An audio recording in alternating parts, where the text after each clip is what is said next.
अर्जुन अब पहले से अधिक शांत और स्थिर थे। उन्होंने आत्मा, कर्म और मन के नियंत्रण का ज्ञान सुन लिया था, पर उनके मन में एक गहरा प्रश्न उठा। हे प्रभु, यदि आप सर्वत्र हैं, तो मनुष्य आपको पहचान क्यों नहीं पाता? तब श्री कृष्ण ने अध्यात्म का गूढ़ रहस्य प्रकट किया। उन्होंने कहा, हे अर्जुन, ये संपूर्ण संसार मेरी प्रकृति से संचालित होता है। पृथ्वी, जल, अग्नि, वायु और आकाश, ये मेरी अपरा प्रकृति हैं।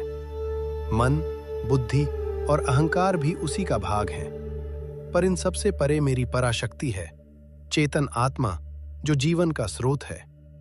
कृष्ण ने समझाया कि अज्ञान के कारण मनुष्य प्रकृति के जाल में उलझ जाता है और स्वयं को केवल शरीर मान बैठता है।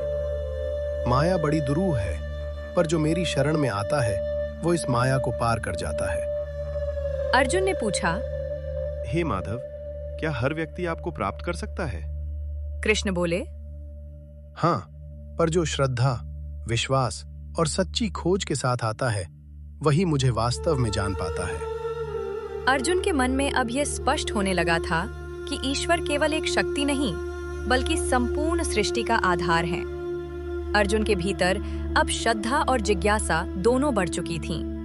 उन्होंने विनम्र होकर कहा, हे प्रभु, मैं आपको सर्वत्र देखना चाहता हूँ। कृपया अपनी दिव्य महिमा का विस्तार से वर्णन कीजिए। तब श्री कृष्ण ने अपनी विभूतियों का वर्णन आरंभ किया। उन्होंने कहा, मैं सूर्य में प्रकाश हूँ, चंद्रमा में शीतलता हूँ, पर्वतों में हिमालय हूँ, नदियों में गंगा हूँ, योद्धाओं में राम हूँ, ऋषियों में व्यास हूँ और शब्दों में ओम हूँ। कृष्ण ने समझाया कि जो भी श्रेष्ठ, शक्तिशाली, सुंदर और अद्भुत है, वह सब उनकी ही दिव्य शक्ति का अंश है।